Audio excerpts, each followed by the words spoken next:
প্রতি মাসের ৩০ তারিখের জন্য কি চাতক পাখির মতো চেয়ে থাকেন? আর বেতন হাতে পাওয়ার ঠিক ২ ঘন্টার মাথায় বাড়ি ভাড়া, কিস্তি আর অমুকের ৫০০, তমুকের ১০০০ দিতে দিতেই পকেটের ইসিজি রিপোর্ট ফ্ল্যাট হয়ে যায়? তাহলে বস, অ্যালার্মিং নিউজ হলো একটাই মাত্র আয়ের ওপর ভরসা করে বেঁচে থাকা এখন সমুদ্রের মাঝে ছেঁড়া নৌকায় বসে থাকার মতো চরম বিপজ্জনক। চাকরি আপনার যত পার্মানেন্টই মনে হোক না কেন, বাজারের যে হাল, যে কোনো সময় বাঁশ চলে আসতে পারে। সহজ বাংলায় প্যাসিভ ইনকাম হলো এমন এক জাদুকরি ডাল ভাত যেখানে একবার একটু কষ্ট করে মেধা বা টাকা ইনভেস্ট করবেন, আর তারপর আপনি রাতে নাক ডেকে ঘুমালেও টাকা আপনার পকেটে ঢুকতে থাকবে। আজকে আমি এমন 5টি সুপারহিট প্যাসিভ ইনকাম সোর্সের কথা বলবো যেগুলো ফুল টাইম চাকরির পাশাপাশি একদম জিরো রিস্কে শুরু করতে পারবেন। তাই ভিডিওর 1 সেকেন্ডও মিস করবেন না। আর হ্যাঁ, এই 5টি আইডিয়া জেনে নিজের পকেট ভারী করার আগে নিচের সাবস্ক্রাইব বোতামটায় একটা হালকা গুঁতো দিয়ে দিন, যাতে আপনার পকেটের স্বাস্থ্য ভালো রাখার কোনো টিপস মিস না হয়ে যায়। চলুন শুরু করা যাক। Point 1, dividend stock. প্যাসিভ ইনকামের নাম শুনলেই আমাদের মধ্যবিত্ত সমাজের বুকটা কেঁপে ওঠে। শেয়ার বাজার, ওরে বাবারে, ওটা তো জুয়ারিদের জায়গা, ভিটে মাটি সব শেষ হয়ে যাবে। কিন্তু সত্য হলো শেয়ার বাজার কোনো জুয়া নয়, যদি না আপনি লটারি জেতার মতো ফাটকাবাজি করতে চান। আমি আপনাকে সারাদিন গ্রাফ দেখে হাই প্রেশারের রোগী হতে বলছি না। আপনি কেন এমন শক্তপোক্ত কোম্পানিতে বিনিয়োগ করবেন না যারা আপনার জমানো টাকাকে খটিয়ে প্রতি বছর লাভের একটা বড় অংশ সসম্মানে আপনার হাতে তুলে দেয়? আজকের বাজারে চাল ডালের যে দাম, আর দিন শেষে আমাদের মধ্যবিত্তদের যে সামাজিক মান সম্মান বাঁচানোর লড়াই, সেখানে ব্যাংকে ফেলে রাখা টাকা দিন দিন ইনফ্লেশনের কাছে হেরে পচা কাগজ হয়ে যাচ্ছে। শুরুতে আপনার কোনো লাখ টাকার দরকার নেই, পকেটের সামান্য খুচরো টাকা দিয়ে শুরু করুন, তবে অন্ধের মতো নয়। কোম্পানির বিগত ৫-১০ বছরের আসল রেকর্ড দেখে পা বাড়ান। আর খবরদার, নিজের সব জমানো পুঁজি এক জায়গায় ঢেলে দেওয়ার ভুল করবেন না। আলাদা আলাদা খাতের ভালো কোম্পানিতে ভাগ করে দিন। এতে একটা খাত ধাক্কা খেলেও আপনার জীবনযাত্রা যেন ধাক্কা না খায়। ধরুন, প্রতি মাসে খরচের পর অনর্থক অপচয় না করে বেতনের মাত্র ৫-১০% টাকা আপনি এভাবে জমাচ্ছেন। প্রথম বছরে হয়তো খুব বড় কোনো পার্থক্য বুঝবেন না, কিন্তু ৩ থেকে ৫ বছর পর যখন এই জমানো টাকা থেকে আসা ডিভিডেন্ড আপনার ঘরের মাসের বাজার খরচ বা বাচ্চার স্কুলের ড্রেসের টাকা তুলে দেবে, তখন বুঝবেন কোনো ঋণের বোঝা ছাড়াই আপনি কতটা সামাজিকভাবে সুরক্ষিত। এই যে একটু একটু করে নিয়মিত বিনিয়োগ করা, একে বলে ডলার কস্ট অ্যাভারেজিং।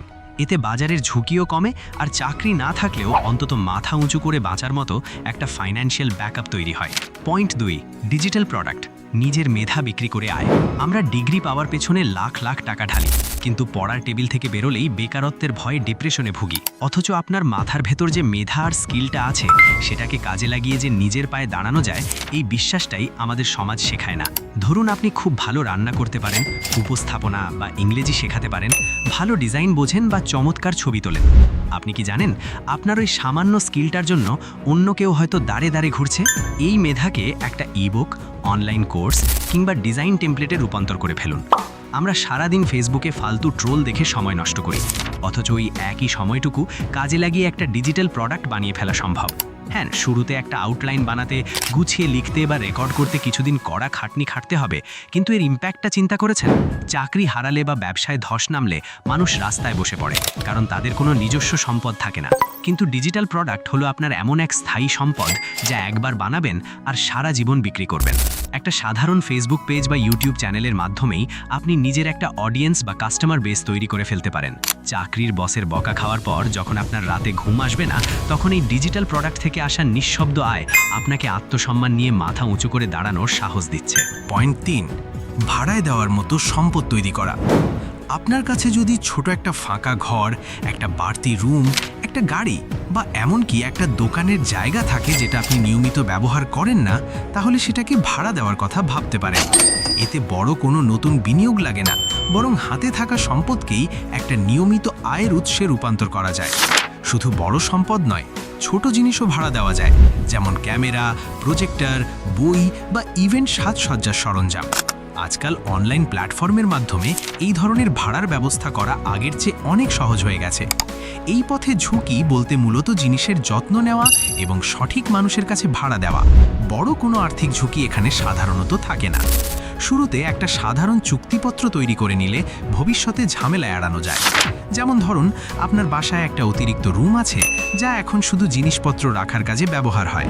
সেই রুমটা সাজিয়ে গুছিয়ে মাসিক ভাড়ায় দিলে প্রতি মাসে একটা নির্দিষ্ট আয় নিশ্চিত হয়ে যায়, অথচ আপনাকে এর জন্য প্রতিদিন কোনো কাজ করতে হয় না। একইভাবে গাড়ির ক্ষেত্রেও আপনি যদি সপ্তাহে 2-1 দিন গাড়ি ব্যবহার করেন, বাকি সময় সেটা কাউকে ভাড়া দিয়ে বাড়তি আয় করতে পারেন। এই পদ্ধতির সবচেয়ে বড় সুবিধা হলো যে সম্পদ এমনিতেও অলস পড়ে থাকতো সেটাই এখন আয়ের উৎস হয়ে যাচ্ছে। পয়েন্ট 4, পুরনো কন্টেন্ট থেকে দীর্ঘমেয়াদী আয়। অনেকে মনে করেন কন্টেন্ট ক্রিয়েশন মানেই সারাদিন ক্যামেরার সামনে এসে নাচানাচি বা সস্তা ড্রামা করা, কিন্তু বাস্তবতা হলো আপনি যদি মানুষকে হাসানোর বদলে শিক্ষামূলক টিউটোরিয়াল বা প্রয়োজনীয় গাইড বানাতে পারেন, তবে সেই পুরনো কন্টেন্টটি বছরের পর বছর নতুন ভিউয়ার্স টেনে আনবে, আর সেখান থেকে অ্যাডসেন্স বা স্পন্সরশিপের টাকা আপনার পেটে আসবে, এমনকি আপনি যদি নতুন ভিডিও নাও বানান। শুরুতে একটু মেধা খাটিয়ে ধৈর্য ধরতে হবে, নিজের বিশ্বস্ততা তৈরি করতে হবে। বেকারদের মতো সারাদিন রিলস স্ক্রল না করে সপ্তাহে মাত্র একদিন কোনো সমস্যার সমাধান দেয় এমন মানসম্মত একটা কন্টেন্ট বানান। বছরে জমা হওয়া এই 50টি কন্টেন্টই আপনার জন্য একটা স্থায়ী সম্পত্তি বা ডিজিটাল কর্মচারী হিসেবে আজীবন খাটবে। এখানে কোনো দেউলিয়া হওয়ার রিস্ক নেই, শুধু দরকার আজাইরা বিনোদনের সময় নষ্ট না করে কাজের কাজ করার মানসিকতা। আমাদের সমাজ চায় রাতারাতি কোটিপতি হতে, কিন্তু এখানে ফল পেতে 6 মাস থেকে 1 বছর লাগতে পারে। মাঝপথে ধৈর্য হারিয়ে কাজ ছেড়ে দেওয়া ব্যর্থদের স্বভাব, আর লেগে থেকে বসের গোলামি থেকে নিজের স্বাধীনতা ছিনিয়ে আনা হলো আসল বুদ্ধিমানের কাজ। পয়েন্ট 5, ফিক্সড ডিপোজিট ও নিরাপদ সঞ্চয় স্কিম। সবশেষে আসি তাদের কথায় যাদের হার্টবিট একটু দুর্বল, মানে একটু ঝুঁকি শুনলেই যাদের প্রেশার হাই হয়ে যায়। তাদের জন্য সবচেয়ে নিরাপদ আর শান্তির রাস্তা হলো ব্যাংক বা আর্থিক প্রতিষ্ঠানের ফিক্সড ডিপোজিট অথবা মাসিক সঞ্চয় স্কিম, ডিপিএস। বিষয়টা একদম সিম্পল। আপনার কষ্টার্জিত টাকা জমা রাখবেন, আর নির্দিষ্ট সময় পর পর ব্যাংক থেকে লাভ হিসেবে পকেটে কড়কড়ে নোট আসবে। এখন বলতে পারেন যে ভাই, শেয়ার বাজার বা বিজনেসে তো এর চেয়ে অনেক বেশি লাভ। তা ঠিক, কিন্তু মনে রাখবেন বেশি লাভের সাথে গচ্চা দেওয়ার ঝুঁকিটাও কিন্তু ডবল। আর ফিক্সড ডিপোজিটে আপনার আসল টাকায় হাত দেওয়ার হিম্মত ব্যাংকেরও নেই।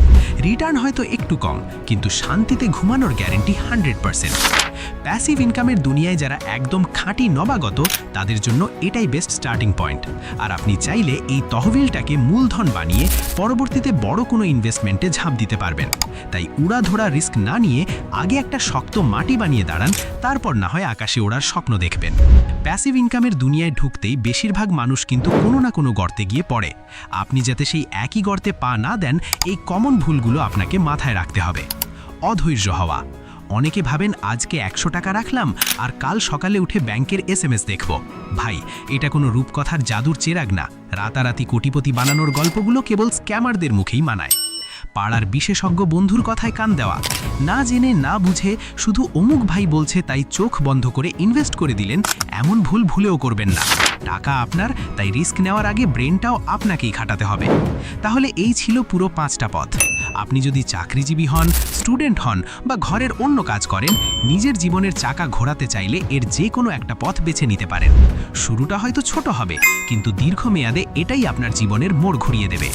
অজুহাত দেওয়া মানুষ যুগে যুগে অজুহাতই দিয়ে গেছে, আর যারা করার তারা নীরবেই শুরু করে দিয়েছে। যদি নিজের ভিতরে সেই সাহসটুকু থাকে, তাহলে এখনই কমেন্টে লিখে জানান, আমি শুরু করতে চাই। দেখি কতজনের সত্যি সত্যি নিজের পায়ে দাঁড়ানোর ইচ্ছে আছে, আর কতজন শুধু সময় নষ্ট করতে এসেছেন। ভিডিওটা যদি সত্যি আপনার লাইফে কোনো ভ্যালু যোগ করে থাকে, তাহলে একটি লাইক, সাবস্ক্রাইব করতে ভুলবেন না।